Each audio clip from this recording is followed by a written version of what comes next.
E aí, pessoal, tudo bem? Espero que estejam tendo uma ótima semana. Bem-vindos a mais um episódio aqui do Sessão AS6. Para quem não me conhece, muito prazer. Me chamo Lucas Ribeiro. No podcast de hoje, como vocês já sabem, vamos falar sobre The Flash, que foi anunciado lá em 2014, que seria lançado em 2018, mas com o tempo acabou trocando a equipe, o diretor, mudanças de roteiro. E aqui está, 5 anos depois do previsto. E será que valeu esse tempo todo de espera? Olha, pessoal, hoje a gente tem bastante coisa para discutir. A história, o que funcionou, o que não funcionou, as aparições especiais, o final, as polêmicas dos bastidores e algumas ideias do porquê que tá indo tão mal de bilheteria. Vou conseguir aprofundar tudo isso com detalhes em um único podcast? Provavelmente não. Mas sintam-se à vontade para dar suas opiniões também, compartilhar aí suas cenas preferidas, me corrigir em alguma fala. Lá no Instagram, @SessãoAs6, ou nos comentários do YouTube, temos um canal por lá também, chamado Podcast Sessão AS6. Esse, com certeza, é o filme de 2023 mais desafiador de se analisar até agora. Ainda tenho várias opiniões e nenhuma delas concordam entre si. Ainda não tenho tudo definido. Então, trocar uma ideia com vocês vai ajudar muito, com certeza. Lembrando que teremos vários spoilers, tá? Um filme grande desses preciso discutir até onde dá. Então, teremos spoilers. Espero que já tenham assistido ou que não se importem de saber o que acontece. Começando, como sempre, bora lá, com a sinopse. Barry Allen usa sua super velocidade para mudar o passado, mas sua tentativa de salvar sua família cria um mundo sem super-heróis, forçando-o a correr por sua vida para salvar o futuro. É dirigido por Andy Muschietti, ou Andy Muschietti, que até então estava trabalhando mais no gênero terror, em filmes como It, A Coisa, e também It, Parte 2. Se não me engano, essa é a sua primeira produção dentro do gênero herói. Então, vamos falar mais disso daqui a pouco. E para quem quiser conferir, já tá em cartaz nos cinemas. Galera, apesar de todas as controvérsias, eu sabia que ia ver esse filme, não só para cobrir no podcast, né, é o meu trabalho, mas também porque se você acompanha esse projeto há um tempo, o Sessão AS6, sabe que adoro filmes de heróis, sejam da Marvel, DC, acho bem divertido. Tinha adorado os trailers, você juntar o Flash com o Batman do Michael Keaton e uma nova Supergirl numa nova aventura, parecia o máximo, tipo um mini filme da Liga da Justiça. E eu tava animado, fiz o meu dever de casa e tudo mais. Aproveitei a oportunidade para rever o filme do Homem de Aço, né, do Zack Snyder. Não sei o que as pessoas acham, mas para mim é bem mais ou menos. Mas lançou em 2013, né? Então passa um pano. Não é todo o projeto do Zack Snyder que me anima, sendo bem sincero. E também consegui ver 2 filmes, né? Os 2 que existem do Batman, do Michael Keaton, o do final dos anos 80 e o do início dos anos 2000. Nunca tinha visto, essa foi a primeira vez. E apesar de continuar não sendo um fã do Batman, admiro muito a coragem do Tim Burton de trazer à vida coisas que aparentam só funcionar nos quadrinhos. Usar pinguins para explodir Gotham e umas outras viagens aí. Mas a realidade é que tem seus fãs, até hoje, né? Então sobre isso não tem como argumentar. Mas esperava mais do Michael Keaton. Acho um ator muito bom, mas seu Bruce Wayne, pessoalmente, achei muito sem sal, sem personalidade, assim, aos fãs do personagem, não me odeiem. Inclusive, as melhores cenas dele como Bruce eram justamente quando estava contracenando com outras pessoas, como a Selina, a Mulher Gato. Aquelas cenas do segundo filme foram ótimas, mas sozinho não me chamou a atenção. Gostei mais do seu Batman, na verdade. O que tô querendo dizer é que fui pro cinema super preparado pro Flash, mas mal sabia que nada poderia ter me preparado para esse filme. Saí da sala achando um caos. Eu senti muitas coisas diferentes assistindo. Às vezes entendia o que estava sendo feito. Outras vezes a vontade era de jogar a lógica toda pro alto e falar, mas que é essa que eu tô assistindo? E assim, aqui, agora com vocês, minha maior dificuldade é não cair na tentação de falar, é só ruim, ou é um filme sensacional, e ponto. e ao invés disso tentar realmente navegar aí pelo meio termo e ser justo ao máximo possível. Tá, mas o que deu certo? O que teve de tão bom assim? Bora começar por isso. Olha, várias coisas. Praticamente todas as cenas de ação foram sensacionais. Todo mundo conseguiu ter algum tipo de destaque. Uma das coisas que estava mais animado para ver era como que as habilidades do Flash seriam usadas agora que é o protagonista e não seria mais nenhum coadjuvante. E o resultado é bem bom, bem interessante. Vemos atravessar paredes e objetos, temos tornados, ele anda na lateral de um prédio em câmera lenta logo na primeira sequência. É muito bom, adoro ver como a criatividade torna seus poderes ainda mais interessantes. Mas confesso que minha cena favorita de longe é a do resgate da Kara, né, a Supergirl, feito pelos Barrys e o Batman invadindo a instalação secreta russa. Mano, o Batman deu conta de tudo. Ele foi, assim, a estrela daquela cena inteira. Ok que naquela época os efeitos especiais eram outros e tudo mais, não eram tão avançados. Mas, juro pra vocês, se vocês juntarem os dois filmes do Michael Keaton, não tem uma cena que chega perto dessa. Mesmo adorando o que fizeram na versão do Robert Pattinson, acho que essa cena foi a cena de luta do Batman mais legal que eu já vi no entretenimento. E olha que a cena do início do Ben Affleck numa perseguição também foi muito massa. Mas aqui é o conjunto da obra. Foi aquela capa à prova de balas, mas que também ajuda na hora dos grandes saltos no ar. Todas as armas no cinto dos anos 80, aquele gancho e o combate corpo a corpo também, né? Super bem coreografado. Eu não piscava assistindo aquela sequência. Fãs do Michael Keaton devem ter amado sua participação só por isso, de tão boa que foi. Agora, um outro destaque, que até pode ser controverso, mas que no geral eu adorei, foi o humor. É um filme bem engraçado. É claro que algumas tiradas funcionaram bem mais do que outras, mas continuar com essa pegada de associar o Barry a uma vibe mais descontraída, às vezes meio confusa, com ótimas expressões faciais, reagindo a tudo, se encaixou muito bem na história e ainda deixou as coisas mais divertidas, até quando o filme saía um pouco dos trilhos. As partes mais engraçadas pra mim foram quando os Barrys atravessaram a parede de vidro só pra descobrir que era uma porta automática que já estava aberta. Uma outra também foi quando o nosso Barry foi testar a super velocidade depois que foi atingido pelo raio sem querer e criaram toda uma expectativa, ele fez uma pose e tudo, só pra ficar dando voltas na sala, andando super devagar, chorando, todo decepcionado. Eu adorei. Tem os momentos cômicos bem bons aqui. Outro ponto alto que não posso esquecer é que, apesar de te dar muita coisa pra olhar e tentar entender, o filme deixa bem claro que, no fim das contas, The Flash é uma história sobre luto e que, como eles mesmos dizem, às vezes alguns problemas não têm uma solução. A história vai se tornando cada vez mais complexa porque Barry só fez colocar uma lata de extrato de tomate, sei lá, no carrinho da mãe, o que à primeira vista parecia ser uma ação tão inocente que até me convenceu, né, de que não ia mudar tanta coisa no universo, mas acabou virando uma bola de neve até chegar num ponto que a única saída possível era aceitar a morte de sua mãe. Na sua maior simplicidade, o filme é sobre isso. A sinopse é essa. E quando eles focam no simples, cara, é lindo. Eu ia falar isso mais pra frente, mas depois repito. Eu chorei assistindo esse filme. Aquela cena final dele tirando a lata de tomate do carrinho e a interação dele com a mãe, que nem sabia que era o seu filho, do futuro, todo crescido, foi um diálogo tão normal, mas com tanta profundidade por trás. Pra ela, não era nada especial, era um momento como outro qualquer. Pra ele, era tudo. Uma oportunidade única na vida de dar adeus, um adeus definitivo pra uma figura tão essencial na sua vida, né? Quantas pessoas no mundo aí tiveram essa oportunidade? Ele começando a chorar, ela se oferecendo pra dar um abraço e dizendo que ele devia dizer mais à sua mãe que a ama, porque mães amam ouvir essas coisas. O roteiro podia só ter feito o personagem tirar a lata do carrinho dela e seguir com a história. Mas dar essa oportunidade de ter uma despedida.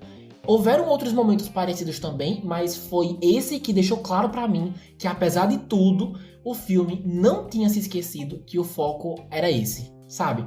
E um outro comentário ligado a isso é que você dizer ao público que nem todo problema tem uma solução não significa necessariamente que o final do filme tem que ser pra baixo e depressivo. Sei que teve gente que achou trapaça, mas eu achei genial que o Barry, depois de conversar com a mãe, ainda aproveitou a oportunidade para colocar a lata na prateleira de cima, pro pai, que ia vir depois, intencionalmente levantar o rosto e ser gravado pela câmera de segurança. Mesmo o universo terminando nem sendo o mesmo de antes, tanto que o George Clooney aparece como o Bruce Wayne daquela realidade, a sensação que deu quando foi revelado que o rosto do pai aparecia na gravação foi que o Barry tentou uma abordagem muito mais inteligente de como fazer a diferença, por querer trazer um pouco de esperança para o seu presente, né? Libertando o pai da cadeia.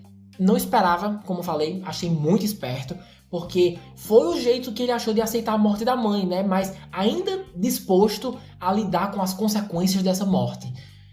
Para os ouvintes que assistiram e não gostaram do filme, olha, não se deixem enganar.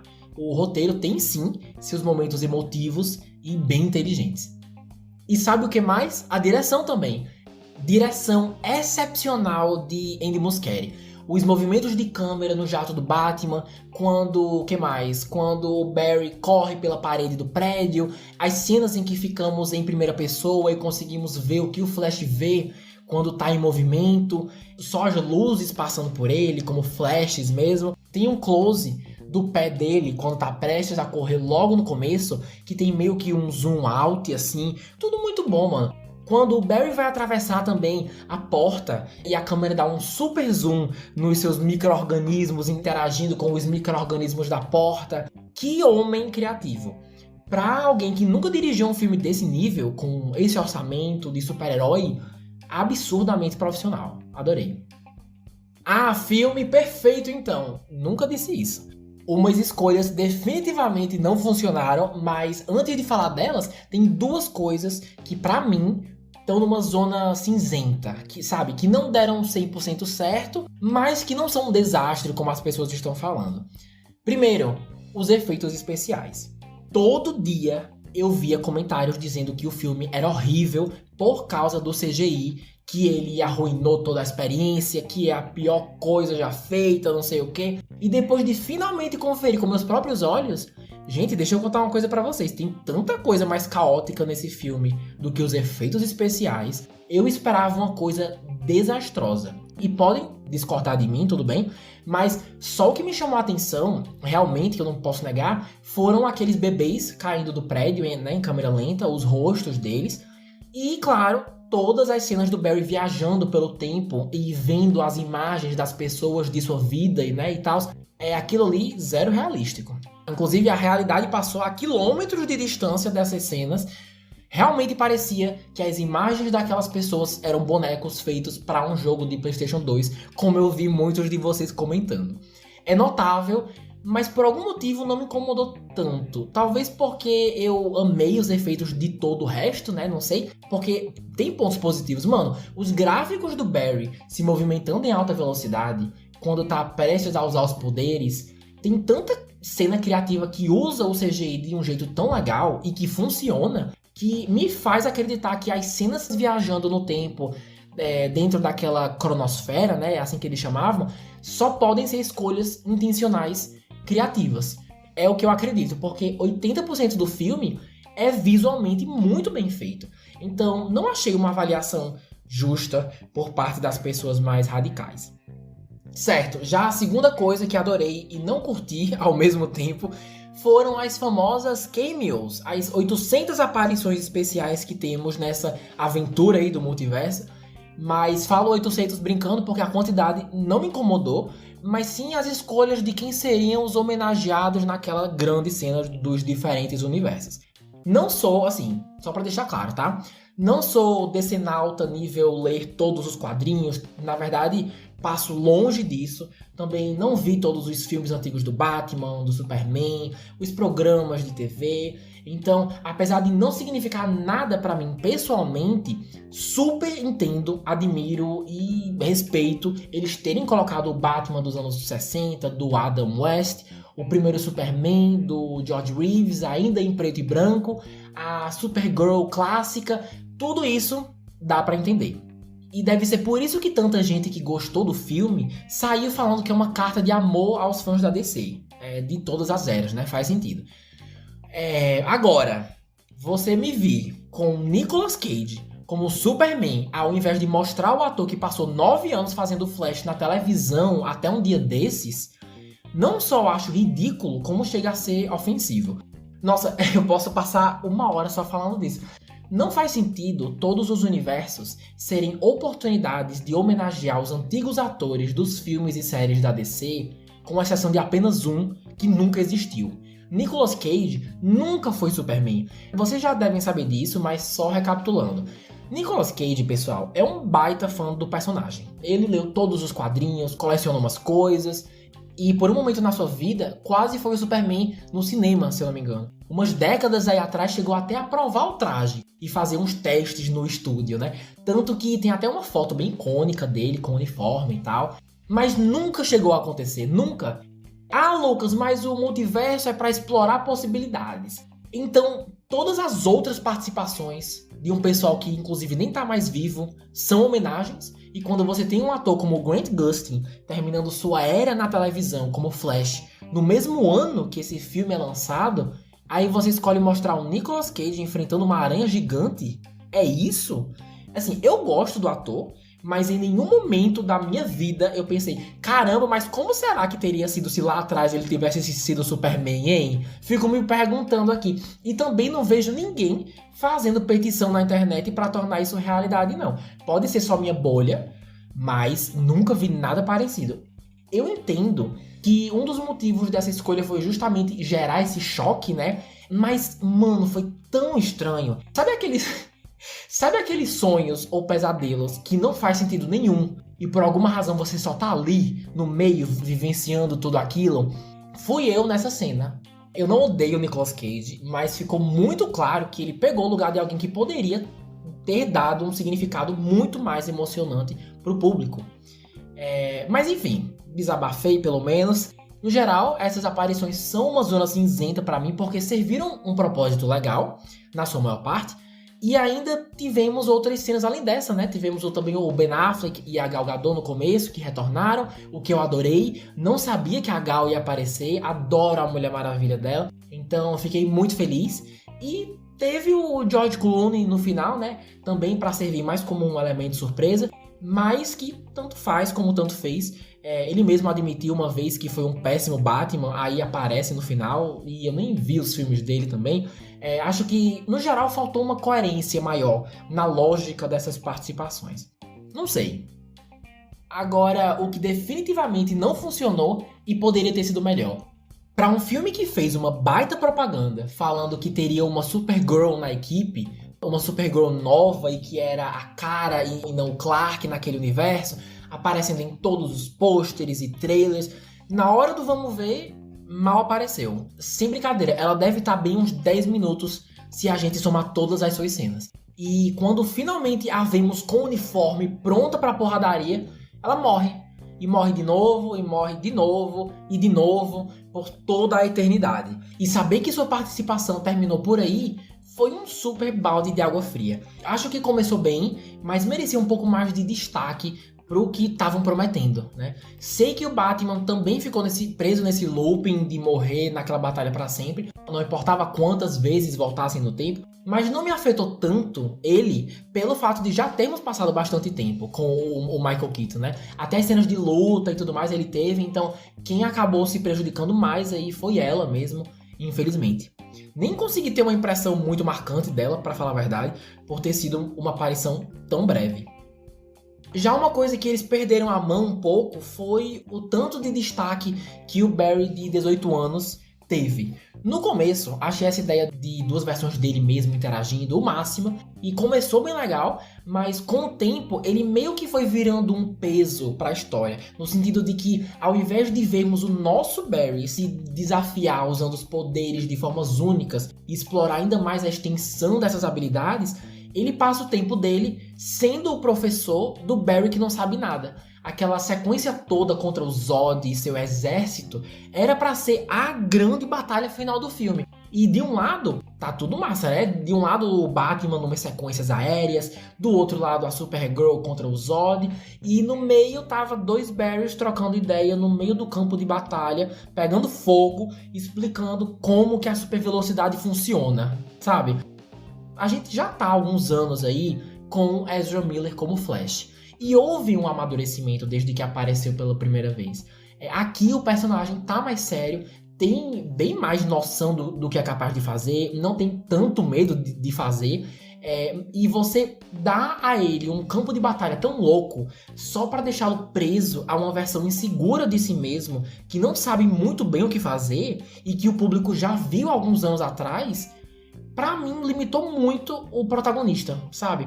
Ao invés de se jogar ali no momento, não podia porque estava sendo babá dele mesmo.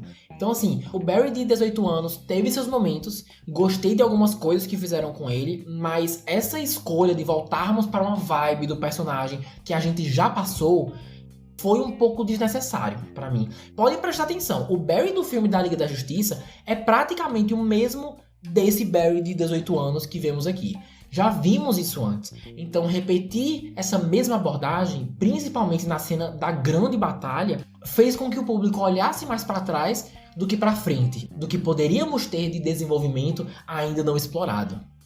Não sei se estou fazendo muito sentido, mas acho que deu para entender. Mas tudo isso que falei agora tava dando uma passada de pano. Até aquele momento eu não tava amando tudo, mas queria muito terminar de assistir e dizer que tinha gostado, saindo com uma experiência positiva, sabe? Mas aquela revelação dos três Barrys conversando dentro da cronosfera, onde o monstro do mal, na verdade, era o Barry de 18 anos, que nunca desistiu de tentar salvar a Kara e o Batman daquela batalha, e envelheceu num paradoxo, sempre tentando novas formas de evitar suas mortes. A soma disso, com logo depois vi aquelas bolas de gude coloridas sendo diferentes universos, mostrando as participações especiais, foi tudo muita coisa, assim, muito de uma vez. Muita informação em pouco tempo e repetindo o que falei antes. Quando você para pra pensar que o filme é só o Barry se recusar a aceitar a morte de sua mãe, essa cena foi um nó na minha cabeça. Porque parecia que o filme estava mais preocupado em me fazer entender física e paradoxos temporais e intersecções do que se manter ao básico. Pra mim foi ali que tudo virou uma bagunça e perdeu bastante da minha atenção. Eu já acho difícil, naturalmente, você contar uma história sobre viagem no tempo sem ser confusa. E aqui tem viagem no tempo e o multiverso. Como resultado dessa escolha, acho que vai dividir muita gente. Vai perder o interesse, vai perder a animação que muitos do público têm enquanto assistem, né? Posso estar errado, mas das duas uma. Ou eu teria cortado essa parte inteira e arranjado uma alternativa mais acessível para servir como final, ou eu manteria essa mesma, mas teria simplificado o roteiro com menos física teórica e paradoxos e mais organização mesmo, tanto organização narrativa quanto visual. Porque chegou uma hora que eu nem sabia mais o que estava acontecendo, o que estava olhando. Talvez seja o tipo de filme que assistir uma segunda vez faça uma diferença, mas aí é que tá, será que eu realmente quero ver isso de novo, sabe? Mas e vocês? Teriam mudado alguma coisa nessa cena dos três Barrys? Ou entenderam tudo de primeira? Eu conheço gente que entendeu tudo de primeira e olha, parabéns pra vocês, viu? Talvez por não ler os quadrinhos eu tenha sido mais pego de surpresa, mas filmes de herói não deviam apelar pra todo mundo, meu Deus. Enfim, quero saber as opiniões de vocês, bora trocar uma ideia porque minha mente tá fritando ainda mais com esse filme. Beleza, seguindo aqui com os personagens. Como eu já falei da Supergirl, da Sasha Calle e do Batman, do Michael Keaton, queria focar um pouco mais no protagonista e suas controvérsias. Tanto que ele interpreta duas pessoas, né? Então, mais um motivo aí para destacar.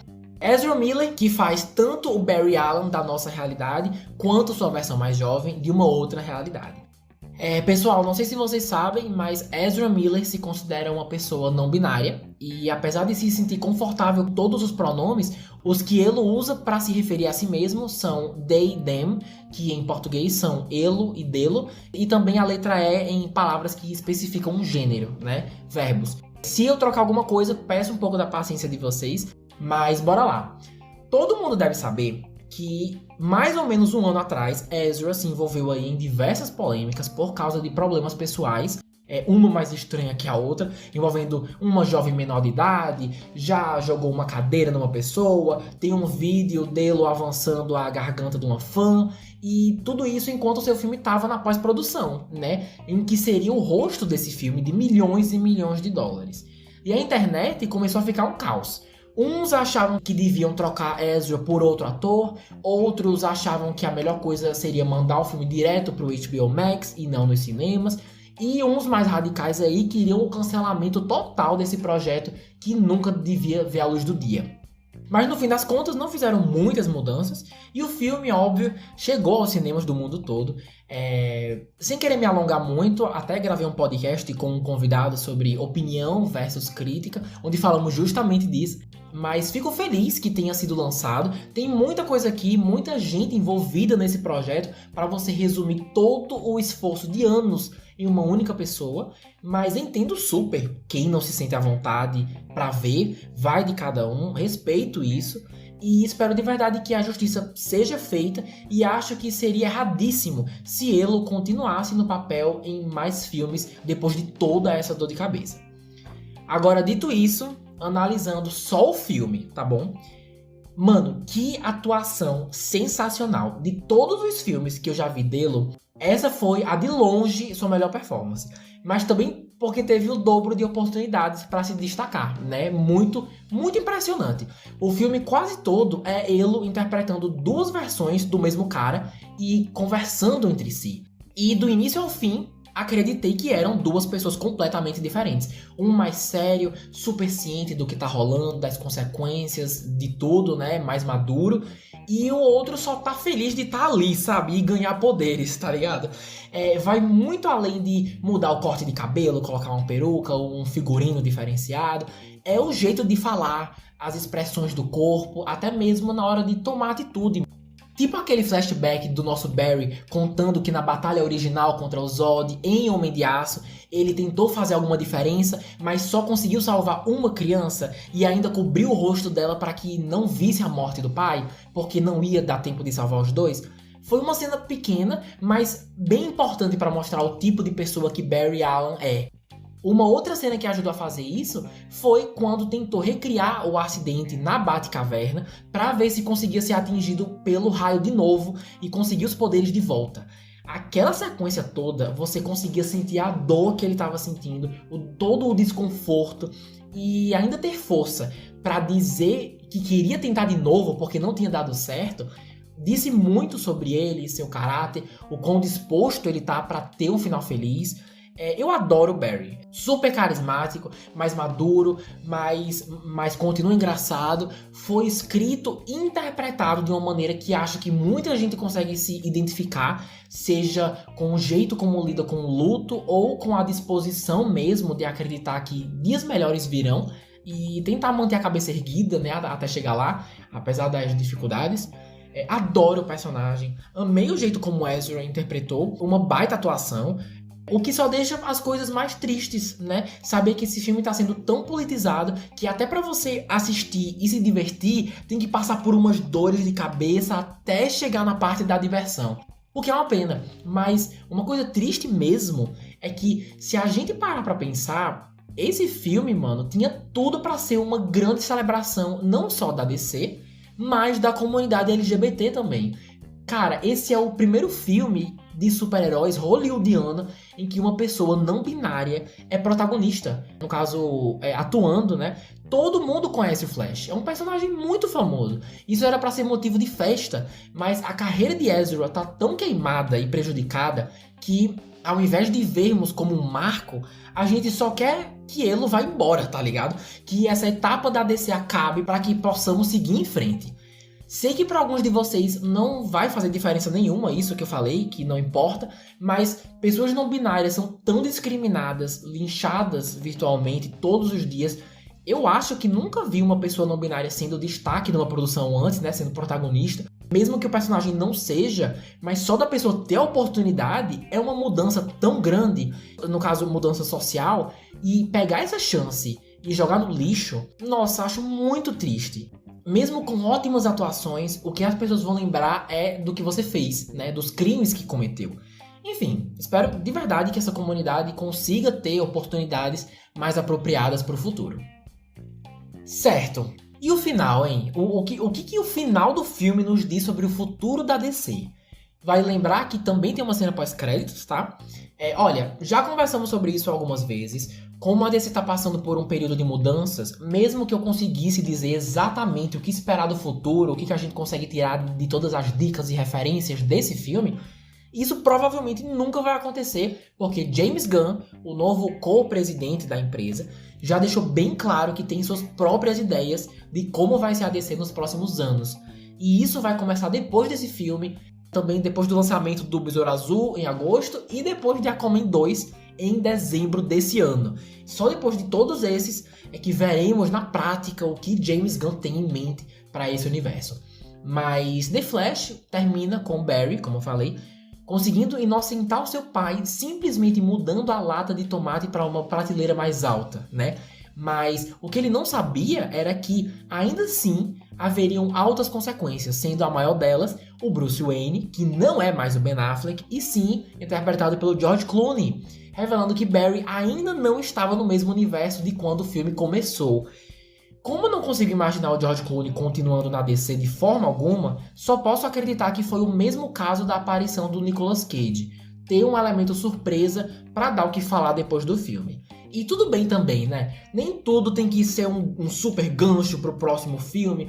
E a cena pós-créditos é meio que isso também. Barry contando pro Arthur, né, pro Aquaman, que ele já passou em universos com vários Batmans e agora tá passando por vários Aquamans e que ele era só mais um no multiverso, dando a entender que o Barry continua aí na busca pelo seu universo de origem, encontrar um jeito de voltar ao mundo como ele conhecia. Mas é basicamente isso. Agora, se vocês quiserem saber como o filme quase terminou, eu tenho umas fofocas aí pra contar pra vocês. Talvez vocês até já sabem, vocês são muito bem informados. Pelo que vi, um dos finais considerados, que até chegaram a filmar, é que na saída do tribunal, depois que seu pai é inocentado, Barry vê que a Supergirl e o Batman do Michael Keaton são uma realidade nesse universo. São figuras permanentes, né? E ia terminar assim, tanto que o Michael Keaton ia aparecer no filme da Batgirl, que foi cancelado, como consequência desse filme do Flash. E a cena pós-créditos, sabe qual seria? Seria o Ben Affleck mandando um SOS, um pedido de socorro, pro Barry, pedindo ajuda para que ele o encontrasse no meio dessa bagunça do multiverso. E boatos até de que se o filme fizesse um sucesso absurdo, teriam chance sim de Ezra Miller continuar no papel e ainda ter uma continuação, um Flash 2, onde o foco seria uma busca pelo Batman do Ben Affleck depois do Barry receber a chamada SOS. Mas como falei, tudo ainda muito incerto, e por isso que o final definitivo foi mais pro lado da nostalgia do que de fato dar um super gancho prometendo algo pro próximo filme. Mas tanto que eu duvido que o filme do Besouro Azul, como eu falei, para agosto, tem alguma coisa a ver com o multiverso. Mas por falar em sucesso, bora pro orçamento e bilheteria.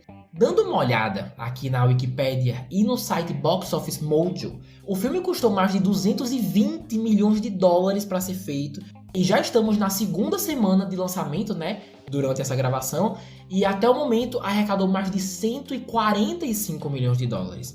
E assim, pro esperado, sabendo que a DC é uma marca assim, global, é a famosa DC, isso é péssimo, é muito ruim. Só para vocês terem uma noção, o esperado, a previsão era de que no primeiro final de semana de estreia, que em teoria é quando tem mais gente interessada em indo assistir todo mundo de uma vez, só nos Estados Unidos a previsão é que no primeiro final de semana de estreia passasse de 100 milhões.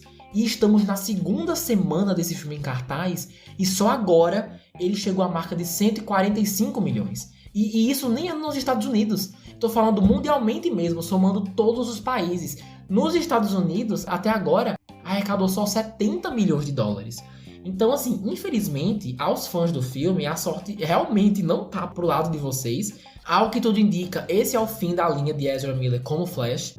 E muito menos também de uma continuação, né? Quase impossível de acontecer a essa altura do campeonato. Pelo andar da carruagem, deve terminar com uma bilheteria de uns 300 para 400 milhões no máximo. E isso acaba sendo consequência do que já discutimos hoje, né? Um filme envolto por tanto drama de Ezra, do fim do universo do Zack Snyder, da chegada do James Gunn e de novos personagens, que acabou não ganhando uma chance justa de se mostrar direito a que veio, né? Mesmo tendo problemas, na minha opinião, foram justamente as controvérsias que baixaram o interesse das pessoas, até porque, antes de você dizer que não gostou dos efeitos ou da história, tem que comprar o ingresso e assistir primeiro, né? E ao que parece, nem isso as pessoas fizeram. O que, como eu falei, é uma pena. Olha, meus queridos, no geral, o tão aguardado The Flash é a definição do Vale da Estranheza. Fui ver com um amigo e no final ele disse exatamente isso, eu achei genial e tô trazendo aqui agora. Vale da Estranheza no sentido de que, mesmo a história tentando simpatizar com sentimentos humanos e ter ali na sua essência a simples ideia de um filho com poderes fazer de tudo para ter a vida que quer com os pais, na prática isso é bem mais caótico do que isso. Tem seus pontos positivos, a direção é excelente, assim como a atuação, as sequências de ação são bem impressionantes, mas no fim das contas, decidi que o melhor jeito de contar essa história é com o excesso. Excesso de efeitos, de conceitos teóricos, muitas explicações multiversais sobre viagens no tempo e que ainda por cima nos deixa com dúvidas sobre o que está acontecendo. Um outro motivo pelo qual uso a palavra caótico tantas vezes é porque, vez ou outra, eu também tenho a impressão de que o filme tinha sido escrito e dirigido por várias pessoas diferentes. Porque a identidade desse filme é muito caótica. Porque ele tenta mirar em diversos grupos diferentes, com idades diferentes. Para só para pensar, temos aqui piadas para crianças, para adolescentes, umas mais adultas, tem referências de coisas dos anos 40, 50, anos 60, 70, 80, referências do universo do Zack Snyder e do mundo super minucioso e viajado dos quadrinhos, né? Ou seja, adaptar, trazer tudo isso de uma vez, definitivamente limitou muito o número de pessoas que realmente terminariam adorando essa experiência. Sem contar que muitas nem deram uma chance por ter uma nuvem gigante de polêmicas e controvérsias em cima desse filme. Para mim, The Flash foi uma experiência muito louca, porque por tentar fazer várias coisas, eu acabei sentindo várias emoções em um curtíssimo período de tempo. Ri das piadas, fiquei desorientado com o Nicolas Cage na tela do cinema, daí 10 minutos depois, juro pra vocês, tava chorando com a despedida do Barry com sua mãe. Definitivamente o filme mais difícil de analisar desse ano até agora. Não consigo bater o martelo e dizer se gostei mais ou se não gostei, é só isso. Acho que ver uma segunda vez ajudaria nisso, a deixar mais claro minhas impressões. Mas, repito, será que eu realmente quero passar por essa experiência de novo? Ainda mais tendo tanta coisa pra assistir. Junho e julho normalmente são tão lotados de filmes e séries que eu gosto de cobrir normalmente, né? Tem aí a nova temporada de Black Mirror, já vai lançar Indiana Jones. Então, será que eu vou reassistir mesmo? Não sei. Mas agora é a hora. Muitas verdades foram ditas nesse podcast e eu quero muito saber de vocês que já assistiram. Esse filme foi demais pra vocês? Também queriam que a Supergirl tivesse aparecido mais? Ficaram que nem eu esperando o Flash da série aparecer ou não estavam nem aí? Acham confuso demais pra quem não é fã dos quadrinhos conseguir acompanhar de boas? Falando mais daquele final mesmo, né, dos 3 Barrys. Por favor, fiquem à vontade para compartilhar todas as suas impressões. Se eu esqueci de alguma coisa, se concordam, discordam, temos os comentários do YouTube, só pesquisar podcast Sessão às 6, ou no post do Instagram mesmo, que é @Sessão às 6. Lá sempre aviso quando novos episódios são lançados, então fica aí a dica. Se puderem, por obséquio, compartilhem esse episódio para os seus amigos que gostam da DC ou que querem trocar uma ideia sobre o filme. Fiquei várias horas fazendo o roteiro desse episódio e qualquer compartilhamento ajudaria super o Sessão às 6 a alcançar mais pessoas e valorizar o meu trabalho. Beleza? Se você conseguiu escutar até o final, olha, meus parabéns, viu? Vocês são os guerreiros. Nem eu aguento mais o som da minha voz. Mas, sério, muito obrigado. Vou ficando por aqui. Semana que vem continuamos com a programação normal e espero me encontrar com vocês lá, tá bom? Um beijo enorme e até mais.